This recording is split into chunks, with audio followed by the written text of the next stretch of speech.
नमस्कार विद्यार्थी मित्रो, गणिताच्या आणखी एक व्हिडिओमध्ये तुम्हा सर्वांचे स्वागत आहे. चला तर विद्यार्थी मित्रो, आज आपण वर्ग 5वीची स्कॉलरशिपची परीक्षा असो की वर्ग 7वीची स्कॉलरशिपची परीक्षा असो, नाही तर वर्ग 8वीमधली NMSची परीक्षा असो, त्यानंतर 10वीमध्ये गेल्यानंतर तुम्हाला NTSची एक्झाम द्यावं लागते. त्यानंतर जर आपण विचार केला तर तुम्हाला पोलीस भरतीची परीक्षा असो, तलाठीची परीक्षा असो की त्यानंतर तुम्हाला ग्रॅज्युएशननंतर तुम्हाला MPSC द्यावे लागते, UPSCसुद्धा तुम्ही देता.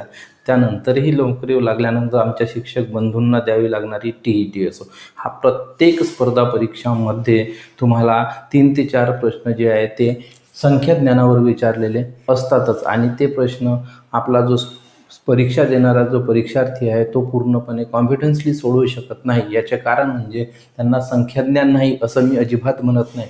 संख्याज्ञान असूनही त्यांना संख्याज्ञानामधील जे कॉन्सेप्ट आहे ते कॉन्सेप्ट पूर्णपणे न समजणे ह्यामागील त्यामागचं कारण असतं. म्हणून आज आपण जे आहे तो पूर्णपणे जे कॉन्सेप्ट आहे संख्याज्ञानावर आधारलेले ते पूर्ण कॉन्सेप्ट आपण इथे आज शिकायला सुरुवात करणार आहोत आणि शिकणार आहोत. बघा विद्यार्थी मित्रो, सर्वात आधी संख्याज्ञानामध्ये जर आपल्याला पाहायचं असेल तर ती असते संख्या. संख्या आपल्याला सगळ्यांना माहीत आहे की संख्या 1, 2, 3, 4, 5, 6, 7, 8, 9 आणि अशा अनगणत संख्या आपल्याला माहिती आहे. परंतु ह्या ज्या संख्या यांना काय म्हणायचं आहे, आंतरराष्ट्रीय संख्याचिन्ह म्हणतात. यांना आंतरराष्ट्रीय संख्याचिन्ह का बरं म्हणतात की आंतरराष्ट्रीय संख्याचिन्ह म्हणजे आपल्याला संबोधित केलेलं आहे की एक हा ह्याच पद्धतीने लिहायचा आहे, याला 1 म्हणायचं, याला 2 म्हणायचं, 3, 4, 5, 6, 7, 8, 9 अशा पद्धतीने याला या अंकांना म्हणायचं आहे असं आपल्याला सांगितलेलं आहे. म्हणून हे आंतरराष्ट्रीय संख्याचिन्ह आपण लक्षात घेतो आणि हेच आपण काय म्हणतो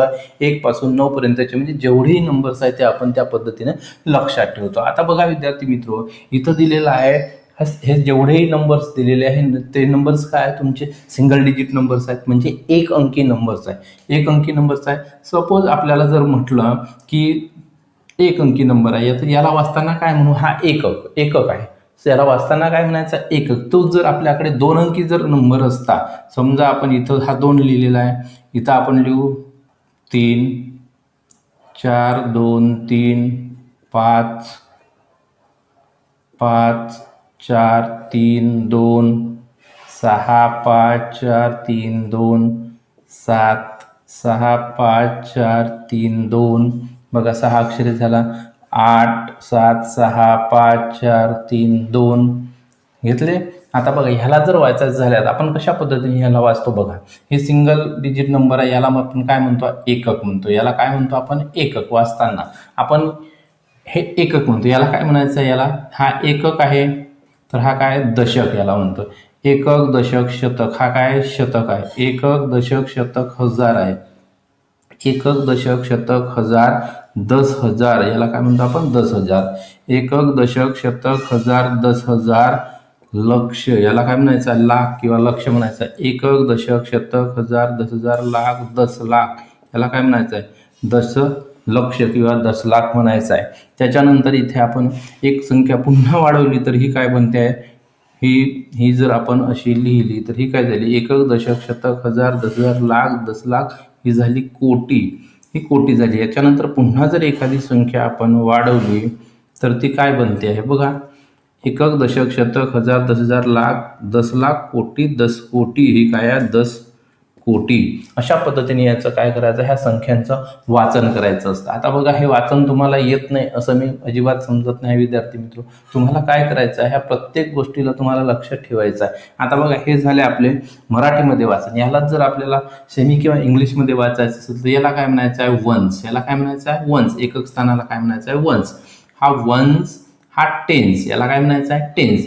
वन्स टेन्स हा 100 आहे, त्याला काय म्हणायचं आहे, हा 100. Once tens 100. वन्स टेन्स 100, 1000 4 अंकी असेल तर काय म्हणायचं आहे, 1000. वन्स टेन्स 100, 1000, 10,000 10,000 म्हणजे काय, 10,000. वन्स टेन्स 100, 1000, 10,000, लॅक आला, लॅक.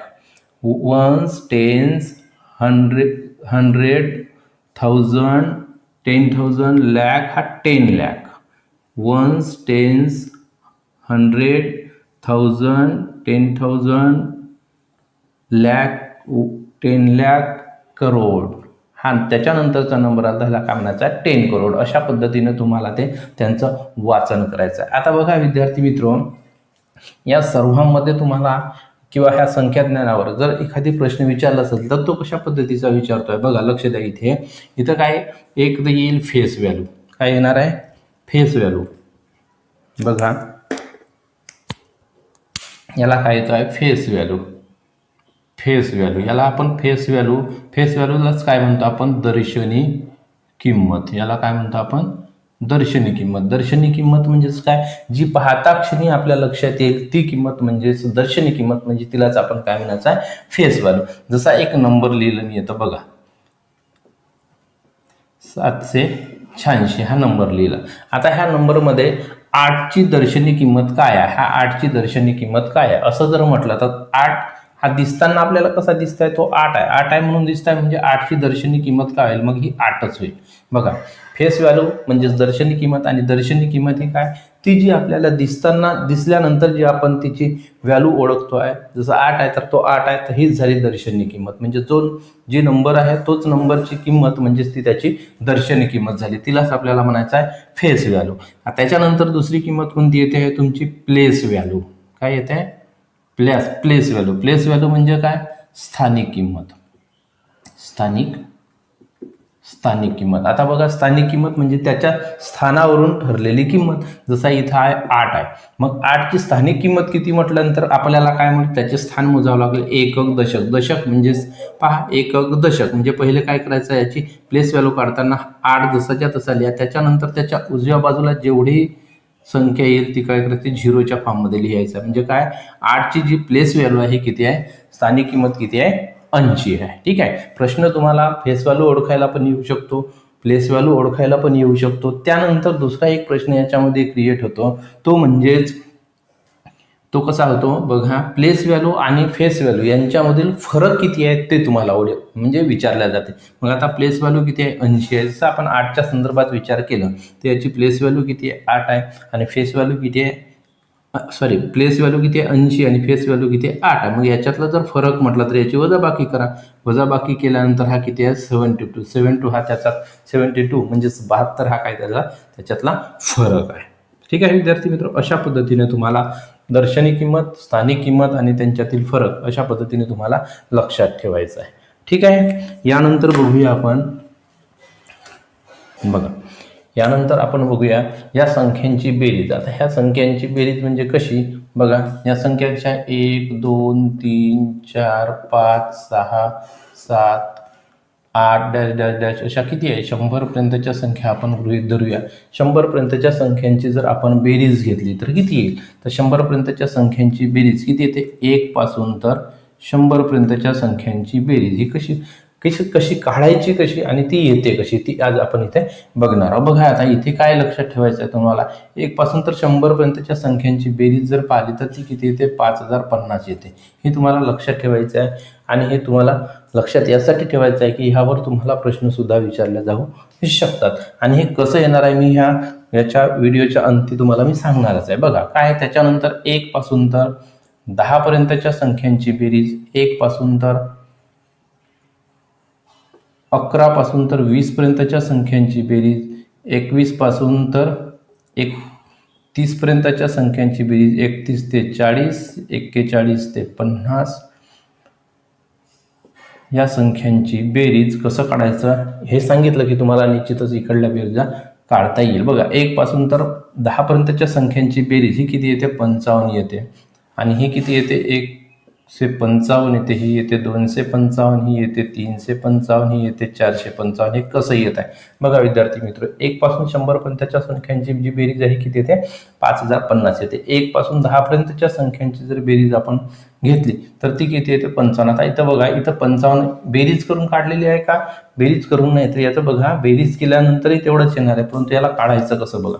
ह्या 1 पासून तर मधातला अंक कोणता येणार आहे? 5. त्यानंतर त्याच्या म्हणजे उजवीकडल्या बाजूला जे एकक स्थान आहे त्या एकक स्थानाकडे 5 लिहून टाका, म्हणजे तुम्हाला 1 पासून तर 10 संख्यांची बेरीज निघून जाते सरळ सरळ. याच्या मधातला अंक येते 15, त्याच्या उजव्या साईडला 5 लिहून टाका, तो तुमची 11 पासून तर 20 पर्यंतच्या संख्यांची बेरीज होऊन जाईल. ठीक आहे, अशाच पद्धतीने मी पूर्ण काढलेले आहे. मग आता तुम्हाला नाही काढता येणार का? बघा, 51 ते 60 या संख्यांची बेरीज काढता येते, मधातला अंक येते 55, पुन्हा 5 लिहून टाका, झाली बेरीज. आता अशाच पद्धतीने 91 पासून तर 100 पर्यंतच्या संख्यांची बेरीज म्हटलं तर मधातला अंक 95, तिकडे 5 लिहा, झाली बेरीज. अशा पद्धतीने तुम्हाला 1 पासून तर 100 पर्यंतच्या संख्यांची बेरीज तुम्हाला लक्षात ठेवायची आहे. ठीक आहे विद्यार्थी मित्र. त्यानंतर बघा इथं संख्यांची बेरीज. आता हे तर आपण जनरली शिकलं की अशा पद्धतीने शॉर्टकट पद्धतीने सुद्धा याची बेरीज आपल्याला काढता येते. परंतु जर आपल्याला 1 पासून तर 100 पर्यंत जसं म्हटलं मी 5050 हे कसे आले सर, आता याबद्दल थोडंसं आपण विचार करूया.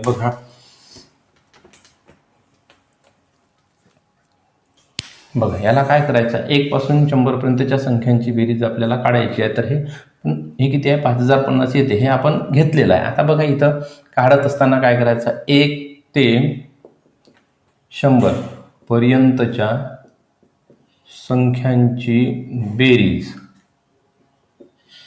आपल्याला काढायची आहे. परंतु यासाठी आपल्याला लागणारं जो सूत्र आहे ते कोणतं आहे, 1 पासून बघा 1 पासून तर 100 पर्यंत आपण n पर्यंत घेऊ. n पर्यंतच्या संख्यांची बेरीज आपल्याला काढायची आहे.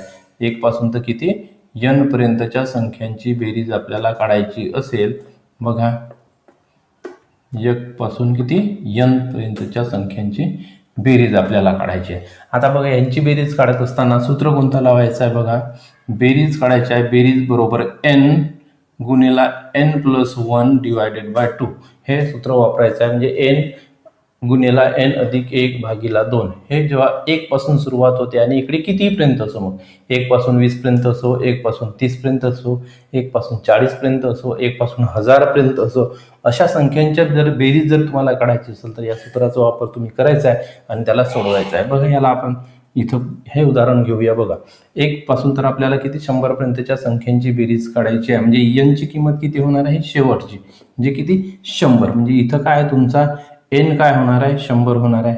मग यांची बेरीज काढायची आहे. म्हणजे काय, 1 पासून तर 100 पर्यंतच्या संख्यांची बेरीज काढायची आहे.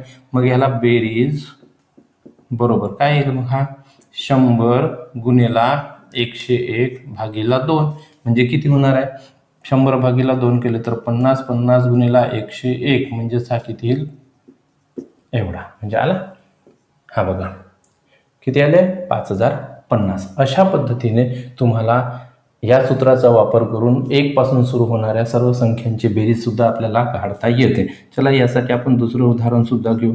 1 ते आपल्याला 80 पर्यंतच्या संख्यांची 80 पर्यंतच्या संख्यांची बेरीज काढायची आहे. बेरीज काढा. आता बघा याची बेरीज आपण कशा पद्धतीने काढायची, 1 ते 80. तर ह्याला काय येईल, बेरीज बरोबर किती येईल, n म्हणजे किती येईल, 80 गुणिला 81 भागिला 2. 80चा 80ला जर 2ने भागलं तर किती होते, 40 गुणिला 81 म्हणजेच 4 1 4 4 8 32 आणि हा एक 0 देऊन द्या. म्हणजे किती झाले, 3240. ही झाली तुमची 1 पासून तर 80 पर्यंतच्या संख्यांची बेरीज. ठीक आहे विद्यार्थी मित्र. अशा पद्धतीने तुम्हाला जर प्रश्न आले तर तुम्ही या सूत्राचा वापर करून जे 1 पासून सुरू होणाऱ्या संख्यांची बेरीज सुद्धा तुम्ही सहजरित्या काढू शकता. ही गोष्ट तुम्हाला लक्षात ठेवायची आहे. ठीक आहे विद्यार्थी मित्र. बघूया नैसर्गिक संख्यांची जी सुरुवात आहे कशी होती आहे, नैसर्गिक संख्या म्हणजेच कोणती, 1 पासून सुरू होणार आहे. 1 2 3 4 5 6 7 8 डॅश डॅश डॅश अशा खूप साऱ्या संख्या असतात. त्या आपण लिहू शकत नाही आणि मोजूही शकत नाही. अशा म्हणजे 1 पासून सुरू होणाऱ्या संख्यांना आपण काय म्हणायचं, मोज संख्या येतात.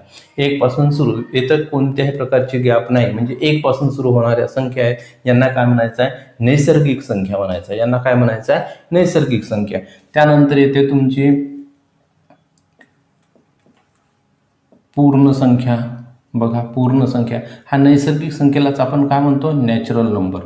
याला काय म्हणतो आपण, नॅचरल नंबर्स. ठीक आहे. आणि पूर्ण संख्या म्हणजेच होल नंबर्स. याला काय म्हणायचं आहे, होल नंबर्स.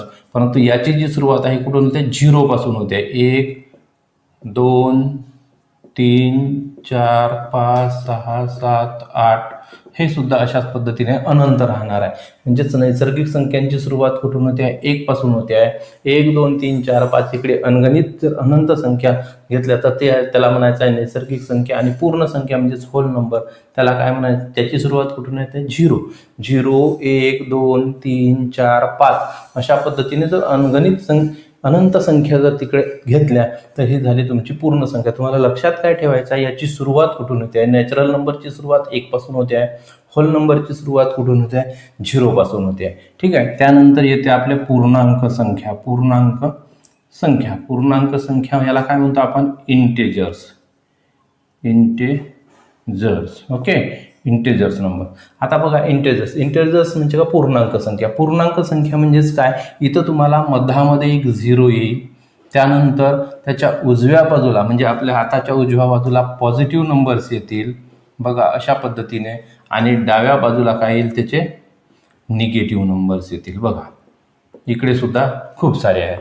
म्हणजे अशा पद्धतीने म्हणजे काय? पूर्णांक संख्यामध्ये काय असते? मधामध्ये 0 असते आणि उजव्या बाजूला गेले ते पॉझिटिव्ह नंबर येतात आणि डाव्या बाजूला गेले तर मायनसवाले नंबर्स येतात म्हणजे निगेटिव्ह नंबर्स येतात. हे ऋण संख्या, तिकडे धनसंख्या आणि मधामध्ये काय येतो? हा 0 येतो. म्हणजे ही गोष्ट तुम्हाला लक्षात असायला पाहिजे की नैसर्गिक संख्यांची सुरुवात कुठून होते आहे? पूर्ण संख्येची सुरुवात कुठून होते आहे? पूर्णांक संख्या म्हणजेच कोणत्या संख्या? ह्याबद्दलची कल्पना मी तुम्हाला देत आहे. ठीक आहे विद्यार्थी मित्र. त्यानंतर येते आहे परिमेय संख्या. आता बघा परिमेय संख्या हा जो कॉन्सेप्ट आहे हा कॉन्सेप्ट थोडा मोठा आहे. तर मी तुम्हाला हे सर्व मिटवून टाकतो आणि इथं तुम्हाला सांगण्याचा प्रयत्न करतो विद्यार्थी मित्र. जसं बघा परिमेय संख्या याला म्हणायचं आहे rational numbers. Okay, rational number. आता बघा परिमेय संख्या म्हणजेच कोणत्या संख्या? ज्या संख्या p भागीला q स्वरूपात लिहिल्या जातात त्या संख्यांना काय म्हणायचं आहे? परिमेय संख्या म्हणायचं. म्हणजे कसे? p भागीला q म्हणजेच p म्हणजे अंश आणि छेदाच्या स्वरूपात लिहिल्या जातात अशा संख्यांना काय म्हणायचं आहे? परिमेय संख्या म्हणतात. आता बघा परिमेय संख्या याच्यामध्ये एक गोष्ट, ज्या संख्या p भागीला q स्वरूपात लिहिल्या जातात त्यांना आणि त्याच्यामध्ये काय असायला पाहिजे? q हा नॉट इज इक्वल टू 0 असायला पाहिजे. म्हणजेच काय? q ची किंमत म्हणजे छेदामध्ये जी संख्या असेल त्या संख्याची किंमत ही 0 नसायला पाहिजे. अशा पद्धतीने जर असेल तर त्या संख्यांना काय म्हणायचं आहे? मग p म्हणजे कोणता? परिमेय संख्या म्हणतात. जसं आपण बघा इथं 2/3 ही झाली परिमेय संख्या. 5/2 झाली. इथंच मायनस जरी लिहिलं तरी ती सुद्धा काय येईल? ती परिमेय संख्या होईल. आता बघा इथं तुम्हाला ह्या स्वरूपातल्या संख्या तर परिमेय संख्या असतातच, जसं आपण p भागीला q च्या स्वरूपात लिहिलं. परंतु 4 ही सुद्धा परिमेय संख्या आहे. आता म्हणाल कसं? तर इथं काय म्हटलेलं बघा, p भागीला q च्या स्वरूपात असणाऱ्या संख्यांना परिमेय संख्या म्हणतात. आणि इथं काय म्हटलेलं आहे की q हा 0 नसायला पाहिजे. म्हणजे छेदातली संख्या ही 0 नसायला पाहिजे. मग हे 4 आहे तर 4 इथं तर तुम्हाला p भागीला q च्या स्वरूपात नाही यायचं, पण याचा छेद किती राहते? नेहमीच 1 राहते. तर म्हणून आपण 4/1 ही संख्या जरी असेल तर हिला काय म्हणतो आपण? परिमेय संख्या असे संबोधतो. आता -3 आहे. -3चा छेद काय? 1 आहे. मग अशा स्वरूपातल्या संख्येला सुद्धा आपण काय म्हणतो? परिमेय संख्या म्हणायचं आहे. ठीक आहे विद्यार्थी मित्र. त्यानंतर पुन्हा बघा जी परिमेय संख्या आहे, परिमेय संख्या कोणत्या? तर तुमच्या बघा पूर्ण वर्गमूळाच्या चिन्हामध्ये पूर्ण वर्ग येणाऱ्या संख्या म्हणजे कोणत्या? 16 हा पूर्ण वर्ग संख्या आहे. म्हणजे त्याच्यानंतर ही वर्गमुळात 25 अशी जर संख्या येत असेल, वर्गमुळात 225 अशी संख्या येत असेल, वर्गमुळात 196 अशी संख्या येत असेल, म्हणजे वर्गमुळाच्या चिन्हामध्ये पूर्ण वर्ग वाली संख्या जर येत असेल तर अशा संख्यांना सुद्धा काय म्हणायचं आहे? परिमेय संख्या तुम्हाला म्हणायचं आहे. ही गोष्ट तुम्हाला लक्षात ठेवायची आहे. ठीक आहे विद्यार्थी मित्र. त्यानंतर बघा जी पॉइंटवाली संख्या आहे तिला सुद्धा आपल्याला परिमेय संख्या म्हणता येते. जशी परिमेय संख्या कोणती? आता याला सोडवल्यानंतर याला सोडवल्यानंतर काय येणार आहे? पॉईंटमध्ये उत्तर येणार आहे. मग पॉईंटमध्ये जरी तुमचं उत्तर येत असेल तरी पण त्याला काय म्हणायचं आहे? तुम्हाला परिमेय संख्या म्हणायची आहे. काही लक्षात? त्यानंतर जसं पॉईंट आहे, पॉईंटमध्ये कधी कधी बघा जसं 10/3 याला जर आपण सोडवलं तर किती? 3.333 अशा पद्धतीने येत राहते. म्हणजे याला आवर्ती संख्या म्हणतात. आवर्ती संख्या म्हणजेच काय? 3चा आवर्त आहे म्हणजे 3.3 हा पुन्हा पुन्हा येत आहे, मग अशा स्वरूपातली संख्या जरी असेल तर तिला सुद्धा काय म्हणायचं आहे, परिमेय संख्या म्हणून आपल्याला संबोधित करायचं आहे, म्हणजे ओळखायचं आहे. ठीक आहे विद्यार्थी मित्र, हे झालं परिमेय संख्येबद्दलचं. आता तुम्हाला अपरिमेय संख्येबद्दल बघूया. इरॅशनल नंबर्स बघा, इरॅशनल नंबर्स, अपरिमेय संख्या, अपरिमेय संख्या. आता अपरिमेय संख्या बघा, अपरिमेय संख्या कशा, याला म्हणायचा इरॅशनल नंबर. ठीक आहे. आता बघा याला अपरिमेय संख्या म्हणजे कोणत्या संख्या, मग ज्या संख्या वर्गमुळात आहेत, म्हणजे वर्गमुळाच्या चिन्हामध्ये आहे परंतु त्या पूर्ण वर्ग संख्या नाही आहेत. जसं अशा बघा, हा संख्या जिथं हा जो 2 आहे हा पूर्ण वर्ग संख्या नाही आहे, ही पूर्ण वर्ग संख्या नाही, ही नाही आहे, ही नाही, म्हणजे पूर्ण वर्ग नसलेली संख्या ही 40 ही सुद्धा पूर्ण वर्ग संख्या नाही आहे. वर्गमुळात 52 ही सुद्धा पूर्ण वर्ग संख्या नाही. मग अशा स्वरूपातल्या संख्यांना काय म्हणायचं आहे, अपरिमेय संख्या म्हणून तुम्हाला ओळखता येते. कारण अशा पद्धतीचे प्रश्न तुम्हाला वारंवार विचारतात की खालील दिलेल्या संख्यांपैकी अपरिमेय संख्या ओळखा. ठीक आहे. अशा पद्धतीने जर असेल तर ती काय होईल, ती तुमची अपरिमेय संख्या होईल. त्याचसोबतच पुन्हा बघा, जसं पॉईंटमध्ये आहे, जसं मी आपण पॉईंटमध्ये म्हटलं होतं, जर पॉईंटमध्ये जर हा पॉईंटमध्ये असणारी संख्या, परंतु ती जसं एखादी आपण म्हटलं बघा 10/3 म्हटलं होतं, 10/3 घेतलं तर इथं काय आलं होतं 3.333 अशा पद्धतीने आली होती.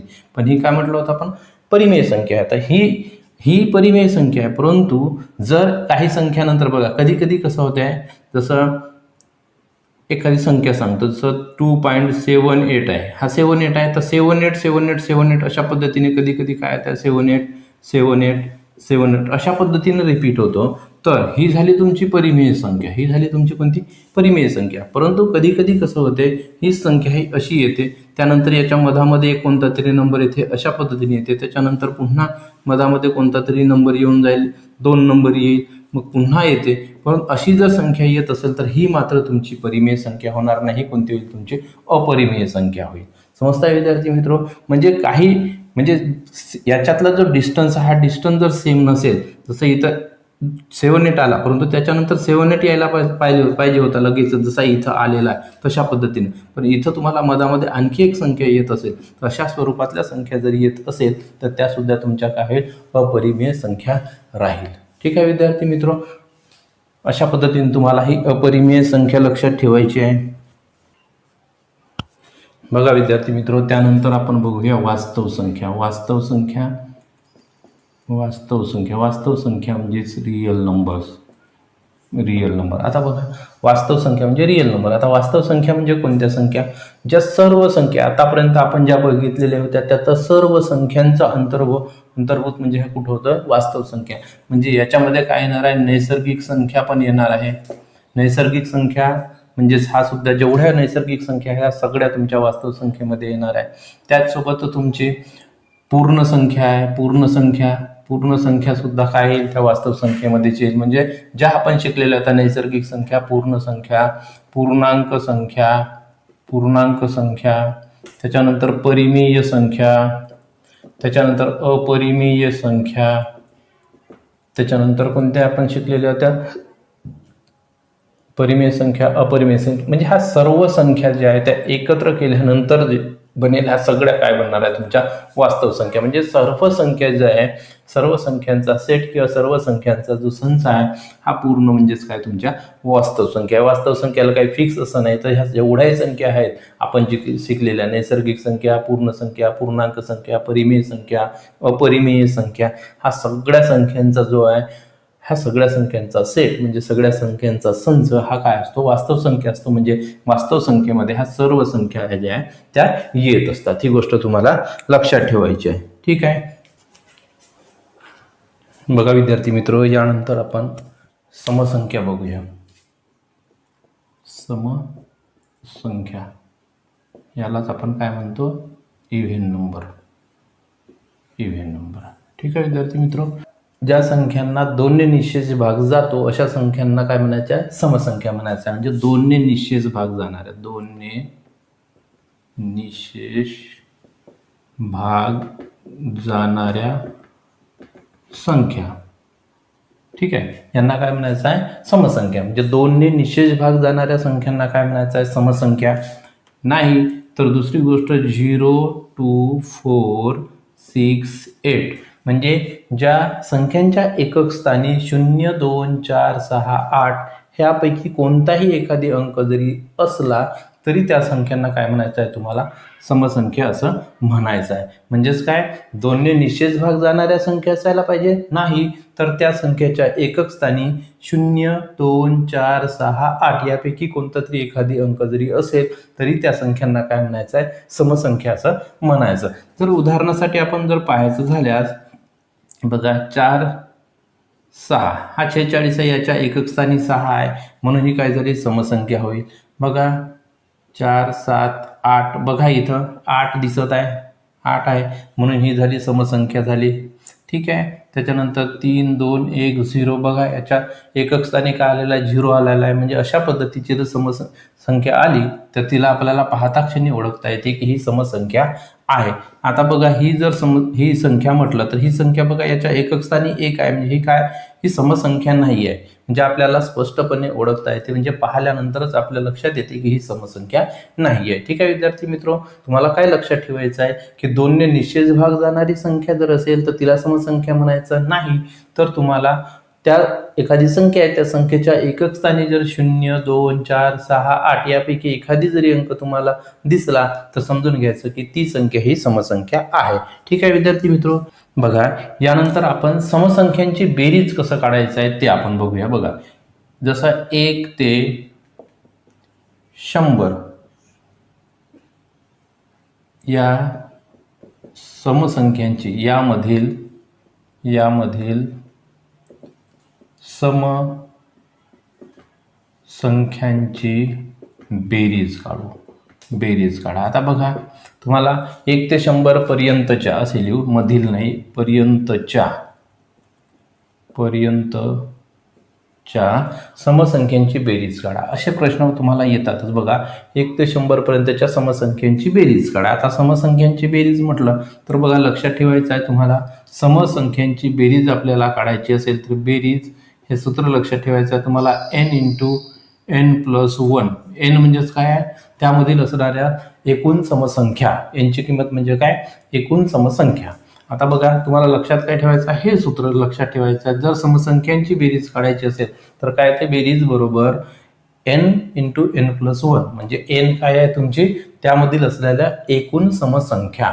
आता बघा 1 ते 100 पर्यंतच्या समसंख्यांची बेरीज काढायच्या, काय काढायचं आहे, बेरीज बघा बेरीज काढायचं सूत्र तर तुमचा n n+1 होईल. आता बघा 1 पासून तर 100 पर्यंतच्या समसंख्या किती आहेत, तर तुम्हाला जी संख्या असेल तिच्या भागीला 2 करा म्हणजे काय येईल, तुमची 50 होईल. म्हणजे 50 ही काय होईल तुमची 50 समसंख्या आहे. याला काय करायचं, 50 गुणिले बघा 5 1 5, 5 5 25 आणि 1 0 म्हणजे किती झाले तुमचे 2550. म्हणजेच तुमची 1 पासून तर 100 पर्यंतच्या समसंख्यांची बेरीज किती येणार आहे, 2150. ही गोष्ट तुम्ही लक्षात ठेवायची आहे, तुम्हाला काढता येते परंतु ही गोष्ट तुम्ही डायरेक्टली लक्षात ठेवायचं आहे की 1 पासून 100 पर्यंतच्या समसंख्यांची बेरीज किती येते, 2550. आता बघा इथं आपण एवढेच करायची गरज नाही, तर आपल्याला 1 ते 80 पर्यंतच्या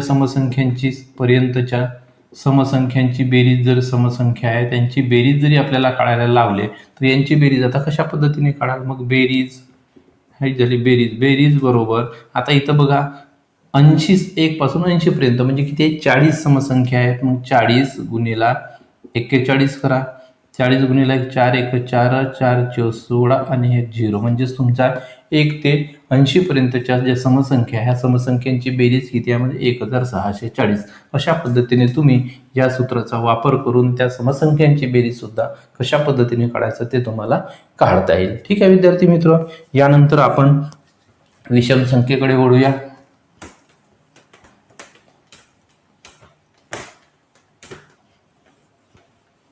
बघा विषम संख्या.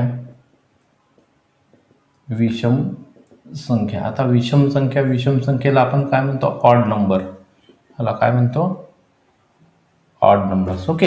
आता बघा विषम संख्या कसे म्हणायचे, ज्या संख्येत ला 2 ने निशेष भाग जात नाही, म्हणजेच काय 2 ने निशेष भाग जात नाही, निशेष भाग जात नाही, त्या संख्येला तुम्ही काय म्हणू शकतो, विषम संख्या म्हणायचं आहे. म्हणजे ज्या संख्येला 2 ने निशेष भाग जात नाही त्या संख्येला विषम संख्या म्हणायचं नाही. तर ज्या संख्येच्या एकक स्थानी 1, 3, 5, 7, 9 यापैकी कोणताही जरी अंक तुम्हाला दिसला तरी तुम्हाला ती संख्या म्हणजे विषम संख्या म्हणून ओळखायची आहे. ठीक आहे विद्यार्थी मित्र, यासाठी आपण पाहायचं झाल्यास बघा 3, 4, 3 बघा इथं एकक स्थानी किती आहे 3 आहे, म्हणून हे काय विषम संख्या होईल. आता इथं घेऊ 5, 7, हा बघा 7, 7 ही विषम संख्या आहे, म्हणून ही 57 ही काय होईल विषम संख्या होऊन जाईल. त्यानंतर 8, 7, 6, 5 बघा इथं 5 एकक स्थानी आहे, म्हणून हे काय झाले ते विषम संख्या होईल. पुन्हा एखादी संख्या घेऊ 1, 2, 3, 4, 5, 7. आता बघा इथं 7 हा तुमचा दिसत आहे, किंवा इथं तुम्हाला 9 जरी असेल 9, तर अशाच जर संख्या असेल तर याला सुद्धा काय म्हणायचं आहे विषम संख्या म्हणून आपल्याला ओळखता येते. ठीक आहे विद्यार्थी मित्र, यानंतर बघा आता विषम संख्यांची बेरीज कशा पद्धतीने काढायचं आहे ते आपण शिकूया.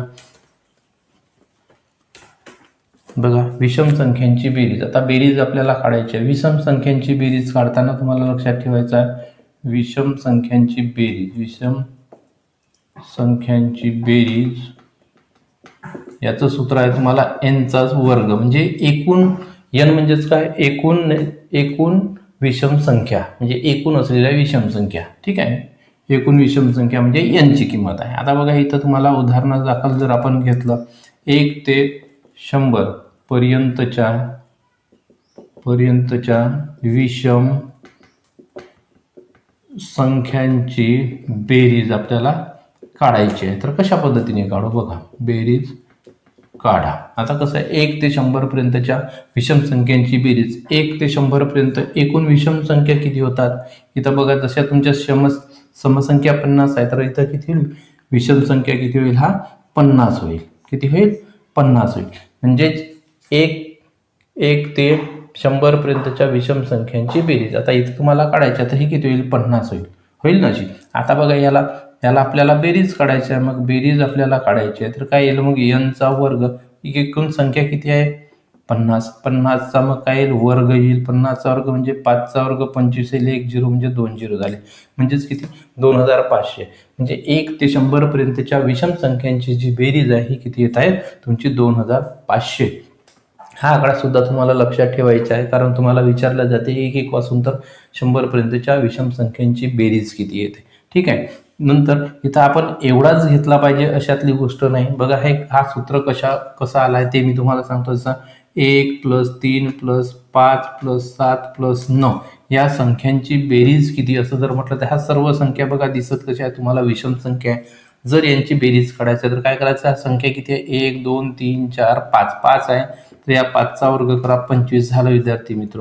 म्हणजेच काय करायचं आहे तुम्हाला, हा जो इथं जेवढे अंक असतील 1 2 3 4 5, तर 5 चा वर्ग करा 25, ही सगळ्यांची बेरीज किती येते 25 येते. येते का बघा, 1 + 4 किती होते, 1 + 3 किती 4, 4 + 5 9, 9 + 7 किती होतात 16, 16 + 9 किती होते 25 होते. म्हणजे अशा पद्धतीने तुम्हाला या सूत्राचा वापर करून तुम्हाला विषम संख्यांची बेरीज सुद्धा आपल्याला काढता येऊ शकते. तर तुम्हाला ह्या सगळ्या गोष्टी ज्या सूत्र आहे ह्या सगळ्या गोष्टी तुम्हाला लक्षात ठेवायचं आहे. ठीक आहे विद्यार्थी मित्रो. बघा विद्यार्थी मित्रो, आता आपण समसंख्या आणि विषम संख्या याच्यावर काही जे कॉन्सेप्ट आहे ते समजून घेऊ. जसं की 2 समसंख्या असेल तर 2 समसंख्यांची बेरीज ही नेहमीच समसंख्या असते. उदाहरणासाठी आपण पाहायचं झाल्यास बघा काय म्हटलं मी, 2 समसंख्यांची बेरीज जसं 2 + 4 हे जर दोन्ही समसंख्या यांची बेरीज केली तर 6 आला, हा सुद्धा काय समसंख्याची येते. आणि बघा 2 समसंख्यांची बेरीज ही काय येते समसंख्या येते. त्याच पद्धतीने 2 समसंख्यांचा गुणाकार सुद्धा किती येतो